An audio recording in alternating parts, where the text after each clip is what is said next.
Hello and welcome to Larissa's Kitchen. It's October as evidenced by the decorations and my apron.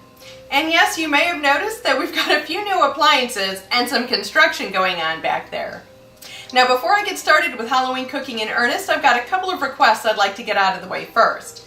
So first up is a request by Thomas Brown, who asked me to replicate a traditional Baltimore sugar cookie made by Otterbeins. These are very thin and very crisp. So I'm wondering, just how hard could it be to replicate this recipe? This is essentially an heirloom sugar cookie recipe because of one ingredient. That's the baker's ammonia. In modern times, it's been replaced with sodium bicarbonate or baking soda. Now you could make these cookies with baking soda, but they're never going to turn out as crisp as they will with the baker's ammonia.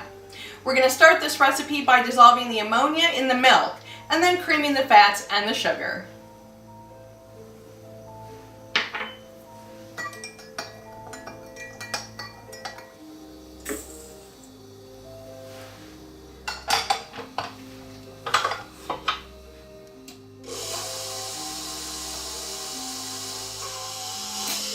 Next go the eggs one at a time.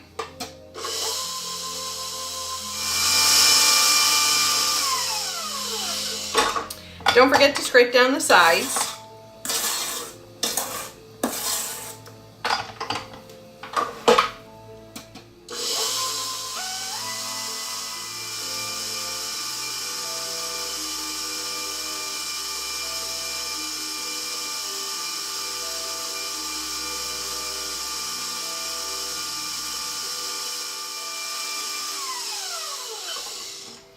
Okay, now we add in our milk and ammonia mixture.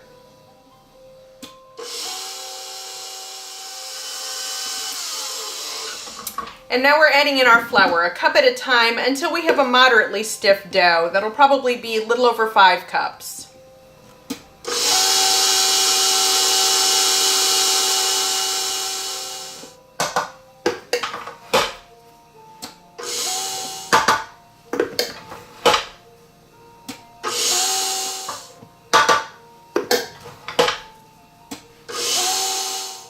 Okay, this is 5 cups.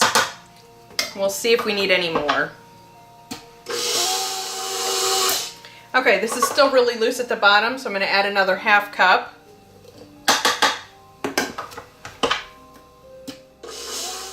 Okay, just a little bit more.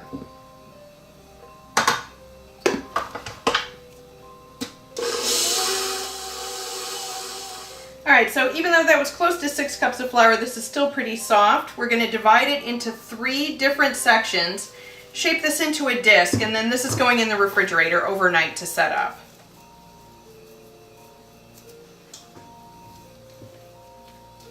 Okay, I'm just going to shape this kind of into a square.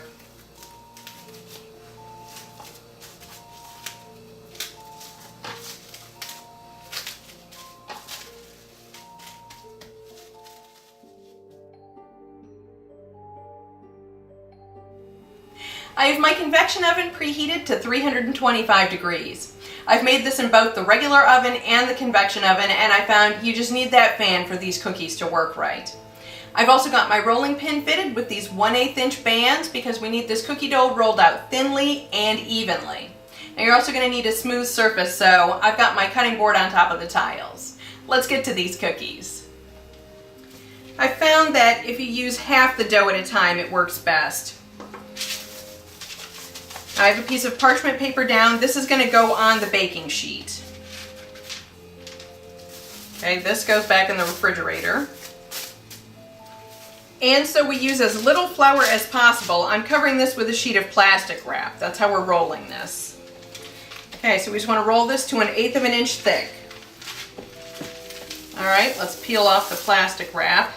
I'm using a butterfly. You can also use a circle and a daisy, I think are the shapes they use. We'll cut out as many as we can. See, and this is the problem I keep encountering with these. Any of this dough that moves, it's just so sticky it sticks to itself.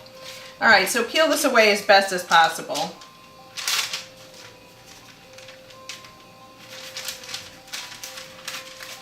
Alright, let's just get these on the cookie sheet here.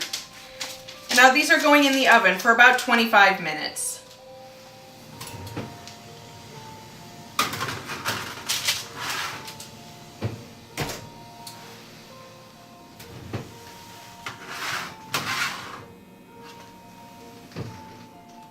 It turns out this was more difficult than I'd expected. Not only do I have the new stove to contend with, but this is unlike any cookie dough that I have ever worked with before. It's far more sticky and pliable, and I found myself returning it to the refrigerator after every step just so I could work with it. Now, before I dissuade you, it's a delicious cookie recipe, so if you're an accomplished baker and like to give it a try, you won't be disappointed. All that being said, let's give these cookies a taste. When you look at these cookie recipes side by side, they look nearly identical except for the milk, and I think that was my undoing. The cookies themselves don't look exactly the same. Of course, the outer beans is much lighter and much thinner. Now, all that being said, this is not a bad cookie. In fact, it's quite delicious. But what I think I created was a very large animal cracker.